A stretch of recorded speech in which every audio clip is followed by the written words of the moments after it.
Viewers welcome back in programme. So हुण आपां गलबात करन जा रहे हैं कि मोदी सरकार दे हत्थ ठोके भारत दे राष्ट्रपति राम कोविंद ने पंजाब दे मुख मंत्री कैप्टन अमरिंदर सिंह ते उन्हां नाल गए जिहड़े MLAs नूं मिलन तों जिहड़ी है ना कर दित्ती है। इस तरह मोदी सरकार ने पंजाब दी अणख ते गैरत दे प्रतीक पंजाबी किसानां दे मूंह ते एक होर जबरदस्त जिहड़ी है चपेड़ मारी है। सो किसानां दा जिहड़ा संघर्ष हुण एक फैसलाकुन दौर विच शामिल हो चुका है अते ये पंजाब अते केंद्र विच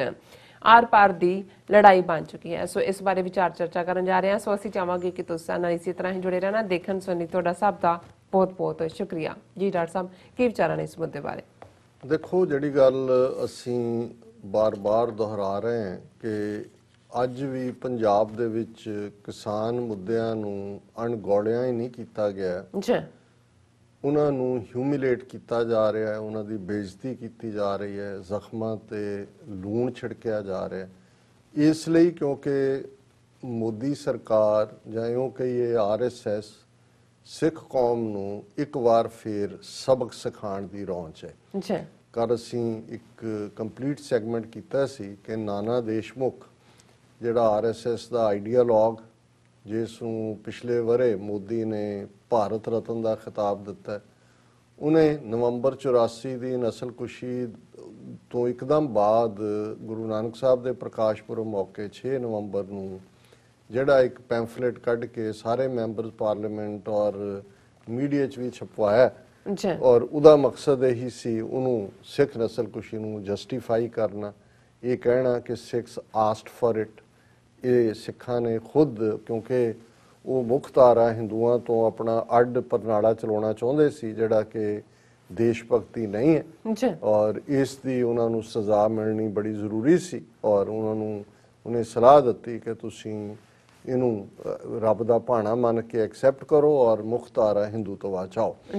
ਸੋ ਮੈਨੂੰ ਇਹ ਲੱਗਦਾ ਹੈ ਕਿ ਵੀ ਉਸ ਗੱਲ ਨੂੰ 36 ਵਰੇ ਬੀਤ ਚੁੱਕੇ ਨੇ ਔਰ ਹੁਣ ਅਗੇਨ ਉਹ ਜਨਰੇਸ਼ਨ ਜਿਹੜੀ ਯੰਗਸਟਰਸ ਜਿਨ੍ਹਾਂ ਜਿਹੜੇ ਪਿਛਲੇ ਨਾਲ ਵੀ ਆਪਣੇ ਆਪ ਨੂੰ ਹੁਣ ਜੋੜ ਕੇ ਦੇਖ ਸਕਦੇ ਨੇ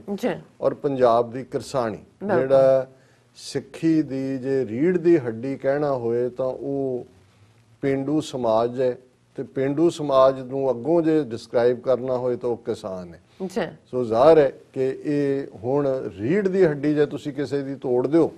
ਤੇ ਉਹ ਬੈੱਡ ਤੇ ਪਿਆ ਕੁਝ ਮਹੀਨੇ ਕੁਝ ਸਾਲ ਤੱਕ ਕੱਢ ਸਕਦਾ, ਫਿਰ ਉਹ ਖਲੋ ਨਹੀਂ ਸਕਦਾ ਆਪਣੇ ਪੈਰਾਂ ਤੇ। ਸੋ ਇਹਨਾਂ ਨੇ ਹਰ ਕਿਸਮ ਦੀ ਜਿਹੜੀ ਨਸਲਕੁਸ਼ੀ ਹੈ ਫਿਜ਼ੀਕਲ ਤੋਂ ਸ਼ੁਰੂ ਕਰਕੇ 84 ਤੋਂ ਪੰਜਾਬ ਦੇ ਵਿੱਚ ਇਹਨਾਂ ਨੇ ਜਿਸ ਪੈਮਾਨੇ ਦੇ ਉੱਤੇ ਇੱਕ ਜਨਰੇਸ਼ਨ ਤਾਂ ਉਹਨਾਂ ਨੇ 84 ਤੋਂ 94 95 ਤੱਕ ਮਾਰ ਦਿੱਤੀ, ਦੂਜੀ ਡਰੱਗਸ ਦੇ ਹਵਾਲੇ ਕਰ ਦਿੱਤੀ ਔਰ ਉਹ ਫੀਅਰ ਪੈਦਾ ਕੀਤਾ ਕਿ ਬਹੁਤ ਸਾਰੇ ਉੱਥੋਂ ਨਿਕਲਣ ਤੇ ਮਜਬੂਰ ਹੋਏ। ਲੇਕਿਨ ਇਹਦੇ ਬਾਵਜੂਦ ਉਸ ਧਰਤੀ ਤੇ ਜਿੱਥੇ ਸਤਿਗੁਰਾਂ ਦੀ ਬਹੁਤ ਕਮਾਈ ਹੈ ਫਿਰ ਵੀ ਉਹ ਬਲਕਾਰ ਯੋਧੇ ਨਿਕਲੇ ਨੇ ਔਰ ਜਿਵੇਂ ਅੱਜ ਇੱਕ ਵੀਰ ਜੋਕਿੰਗਲੀ ਕਹਿ ਰਿਹਾ ਸੀ ਕਿ ਜੀ ਜਿਨ੍ਹਾਂ ਨੂੰ ਇਹ ਡਰੱਗੀ ਕਹਿੰਦੇ ਸੀ ਉਹ ਆ ਕੇ ਖਲੋ ਗਏ ਨੇ। ਮੈਂ ਕਿਹਾ ਜੀ ਇਹ ਗੁਰੂ ਦੀ ਰਹਿਮਤ ਹੈ ਕਿ ਉਸ ਧਰਤੀ ਦੇ ਉੱਤੇ ਚੈਲੰਜ ਕਰਨ ਦੀ ਗੱਲ ਤਾਂ ਉਹ ਮਿੱਟੀ ਦੇ ਜ਼ਰੇ ਜ਼ਰੇ ਦੇ ਵਿੱਚ ਧਰਤੀ ਦਾ ਖਮੀਰ ਬਦਲਿਆ ਹੋਇਆ, ਉੱਥੋਂ ਚੈਲੰਜ ਕਰਨ ਵਾਲੇ ਯੋਧੇ ਨਿਕਲਣਗੇ। ਔਰ ਇਹਦੇ 'ਚ ਵੀ ਕੋਈ ਸ਼ੱਕ ਨਹੀਂ ਹੈ ਕਿ ਅਸੀਂ ਇਹ ਰਿਪੀਟਡਲੀ ਕਹਿ ਰਹੇ ਹਾਂ ਕਿ ਪੰਜਾਬ ਦੇ ਵਿੱਚ ਜਿਹੜੀਆਂ ਸਿਆਸੀ ਧਿਰਾਂ ਨੇ ਉਹ ਕਾਂਗਰਸ ਹੋਣ, ਬਾਦਲ ਕੇ ਹੋਣ, ਆਮ ਆਦਮੀ ਪਾਰਟੀ ਹੋਏ ਜਾਂ ਬੈਂਸ ਭਰਾ ਹੋਣ, ਇਹ ਸਾਰੇ ਵੀ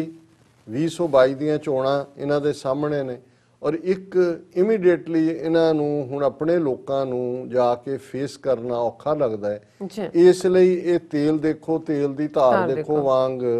ਦੇਖ ਰਹੇ ਨੇ ਕਿ ਭਾਈ ਆਪਣੇ ਕਿਵੇਂ ਆਪਣੇ ਆਪ ਨੂੰ ਬਚਾ ਕੇ ਵੀ ਰੱਖਣਾ, ਪਾਵਰ ਜੇ ਰਹਿ ਕੋਲ ਜਾਂ ਮਿਲ ਜਾਏ ਉਹ ਵੀ ਇੱਕ ਗਨੀਮਤ ਹੋਏਗੀ। ਹੁਣ ਇਸ ਸਾਰੇ ਚੋਂ ਹੀ ਕੈਪਟਨ ਅਮਰਿੰਦਰ ਸਿੰਘ ਜਿਹਨੇ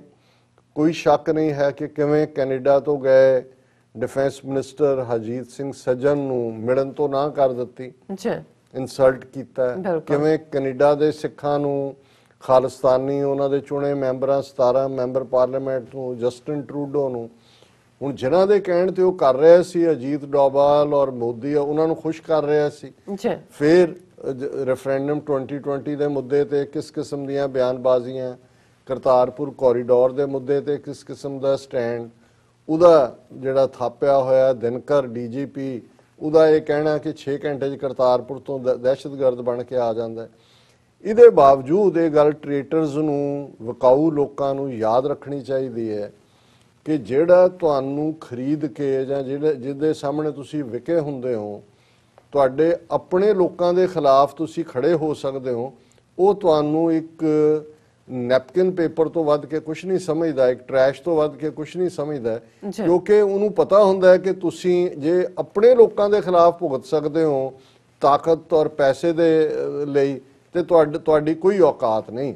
ਸੋ ਮੈਂ ਸਮਝਦਾ ਵੀ ਹੁਣ ਉਹ ਪੀਰੀਅਡ ਚੱਲਦਾ ਆ ਰਿਹਾ ਹੈ ਕਿ ਕਿੱਥੇ ਉਹ ਅਮਰਿੰਦਰ, ਜਿਸ ਦੀ ਬਾਰੇ ਕਦੇ ਇੰਡੀਵਿਜੂਅਲੀ ਕਿਸੇ ਬੀਜੇਪੀ ਦੇ ਲੀਡਰ ਨੇ ਵੀ ਨੈਗੇਟ ਨਹੀਂ ਸੀ ਕੀਤਾ, ਕਿਉਂਕਿ ਉਹਨਾਂ ਨੂੰ ਉਹ ਵੀ ਸੂਟ ਕਰਦਾ ਸੀ, ਲਾਲ ਧਾਗਾ ਵੀ ਬੰਨਿਆ, ਦੇਵੀ ਦੀ ਪੂਜਾ ਵੀ ਕਰ ਆਉਂਦਾ ਹੈ, ਖਾਲਿਸਤਾਨ ਦੇ ਖਿਲਾਫ ਵੀ ਬਿਆਨਬਾਜ਼ੀ ਕਰਦਾ ਹੈ, ਸ਼ਰਾਬ ਵੀ ਡਟ ਕੇ ਪੀਂਦਾ ਹੈ ਔਰ ਉਸ ਕਿਸਮ ਦਾ ਭਾਰਤ ਮਾਤਾ ਕੀ ਜੈ ਵੀ ਕਰਦਾ ਹੈ, ਪਾਕਿਸਤਾਨ ਤੇ ਚੀਨ ਦੇ ਖਿਲਾਫ ਵੀ ਬੋਲਦਾ, ਉਹਨਾਂ ਨੂੰ ਸੂਟ ਕਰਦਾ ਸੀ। ਪਰ ਹੁਣ ਜਦੋਂ ਕਿ ਲੋਕਾਂ ਦਾ ਇੱਕ ਉਭਾਰ ਹੈ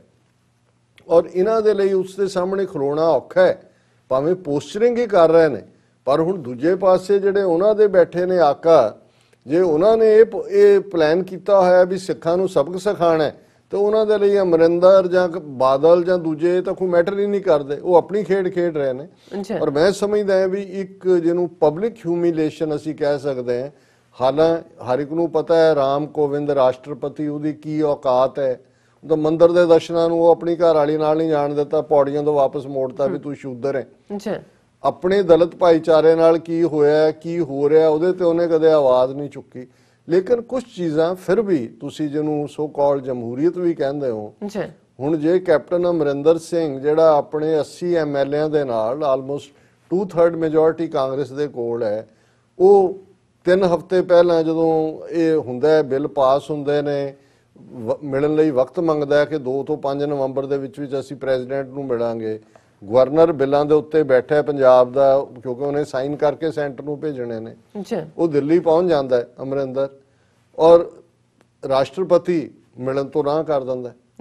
ਹੁਣ ਇਸ ਤੋਂ ਵੱਧ ਕੇ, ਕਿਉਂਕਿ ਬੇਸ਼ੱਕ ਹੁਣ ਜਦੋਂ ਮੈਂ ਗੱਲ ਕਰ ਰਿਹਾ, ਪਹਿਲਾਂ ਅਮਰਿੰਦਰ ਉਹਨਾਂ ਦਾ, ਹੁਣ ਮੈਂ ਗੱਲ ਕਰ ਰਿਹਾ ਵੀ ਉਹਨੂੰ ਤੁਸੀਂ ਜਮਹੂਰੀਅਤ ਲੋਕਾਂ ਦਾ ਚੁਣਿਆ ਨੁਮਾਇੰਦਾ ਹੈ, 2/3 ਲੋਕਾਂ ਦੇ ਚੁਣੇ MLA ਜਾਂਦੇ ਨੇ, ਇੱਕ ਡੈਮੋਕ੍ਰੇਸੀ 'ਚ ਆਪਣੇ ਪ੍ਰੈਜ਼ੀਡੈਂਟ ਨੂੰ ਮੁਲਕ ਦੇ ਮਿਲਣਾ ਚਾਹੁੰਦੇ ਨੇ, ਉਹ ਉਹਨਾਂ ਨੂੰ ਟਾਈਮ ਨਹੀਂ ਦੇਣਾ ਚਾਹੁੰਦਾ ਮਿਲਣ ਦੇ ਲਈ ਔਰ ਹਿਊਮਿਲੇਟ ਕਰਕੇ ਤੋੜ ਦਿੰਦਾ। ਉਹ ਠੀਕ ਹੈ, ਫਿਰ ਉਹਦੀ ਪੋਸਟਿੰਗ ਕਿ ਜੀ ਅਸੀਂ ਹੁਣ ਧਰਨੇ ਤੇ ਬੈਠਾਂਗੇ, ਰਾਜਘਾਟ ਬੈਠਾਂਗੇ ਕਿ ਰਾਸ਼ਟਰਪਤੀ ਨੇ ਨਹੀਂ ਸਾਨੂੰ ਕੀਤਾ ਟਾਈਮ, ਅਸੀਂ ਰਾਸ਼ਟਰਪਿਤਾ ਕੋਲ ਜਾਂਦੇ ਹਾਂ। ਉਹ ਰਾਸ਼ਟਰਪਿਤਾ ਵੀ ਤੁਹਾਡਾ ਬੜਾ ਹਮਦਰਦ ਰਿਹਾ ਜਿਵੇਂ। ਲੇਕਿਨ ਅੱਜ ਜੇ ਇਹ ਨੌਬਤ ਆ ਗਈ ਹੈ ਕਿ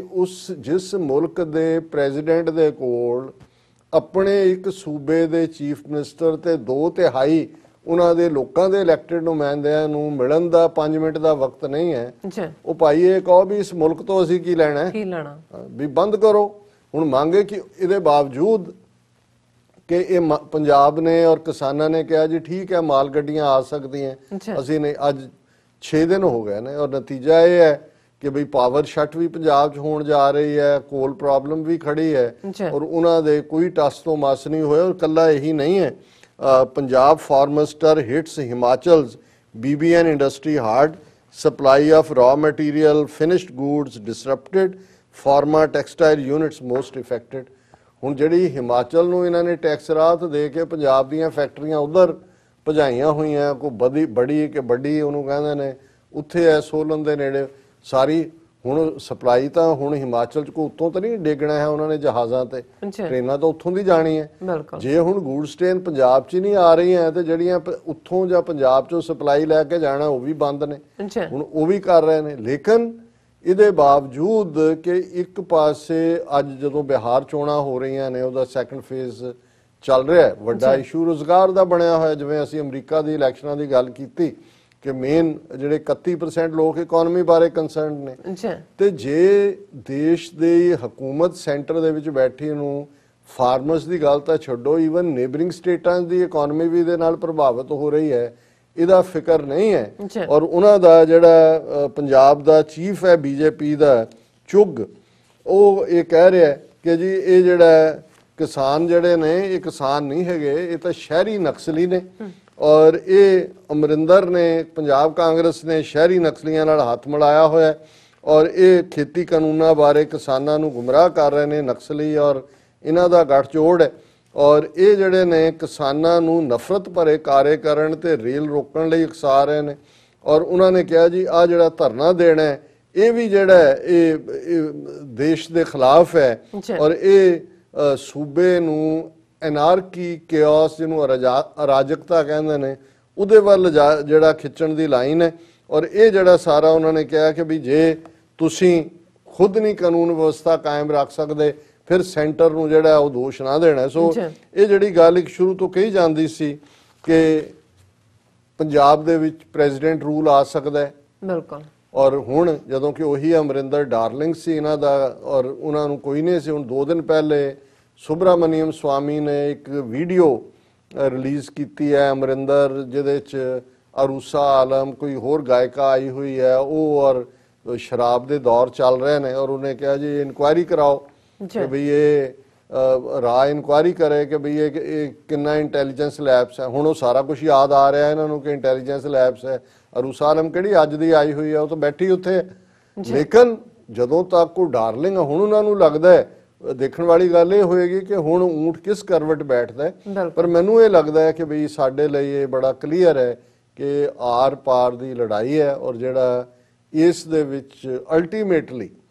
ਜੇ ਉਹਨਾਂ ਦੇ ਪ੍ਰੈਜ਼ੀਡੈਂਟ ਕੋਲ ਟਾਈਮ ਨਹੀਂ ਹੈ ਗੱਡੀਆਂ ਉਹਨਾਂ ਨੇ ਉਧਰ ਨੂੰ ਨਹੀਂ ਚਲਾਣੀਆਂ ਫਿਰ ਜਿਹੜਾ ਵਾਗਾ ਔਰ ਹੁਸੈਨੀ ਵਾਲਾ ਖੋਲੋ ਫਿਰ ਪਾਕਿਸਤਾਨ ਦੇ ਨਾਲ ਇਲਹਾਕ ਕਰੋ ਔਰ ਜਿਹੜਾ ਉਹਨਾਂ ਨੂੰ ਕਹੋ ਜੀ ਹੁਣ ਅਸੀਂ ਤੁਹਾਡੇ ਨਾਲੋਂ ਅੱਡ ਹੋ ਰਹੇ ਹਾਂ ਔਰ ਜਿਵੇਂ 2/3 ਉੱਥੇ ਗਏ ਨੇ ਹਿਊਮਿਲੇਟ ਹੋਣ ਲਈ ਆ ਕੇ ਪੰਜਾਬ 'ਚ ਮਤਾ ਕਰਨ ਅਸੈਂਬਲੀ 'ਚ ਕਿ ਵੀ ਅਸੀਂ ਜਮਨਾ ਤੋਂ ਵਾਗਾ ਤੱਕ ਖਾਲਿਸਤਾਨ ਐਲਾਨਦੇ ਆ ਹਰਿਆਣਾ ਵੀ ਤੁਹਾਡੇ ਨਾਲ ਜੁਆਇਨ ਕਰੇਗਾ ਇਹੀ ਹਾਲ ਬਚਿਆ ਜੀ ਰਰ ਸਾਹਿਬ ਬਿਲਕੁਲ। ਸੋ ਉੱਥੇ ਲੈਣੇ ਬ੍ਰੇਕ ਵਿਊਅਰਸ ਤੁਸੀਂ ਨਾਲ ਇਸੇ ਤਰ੍ਹਾਂ ਹੀ ਜੁੜੇ ਰਹਿਣਾ ਮਿਲਦੇ ਆ ਛੋਟੇ ਜਿਹੇ ਵਕਫੇ ਤੋਂ ਬਾਅਦ।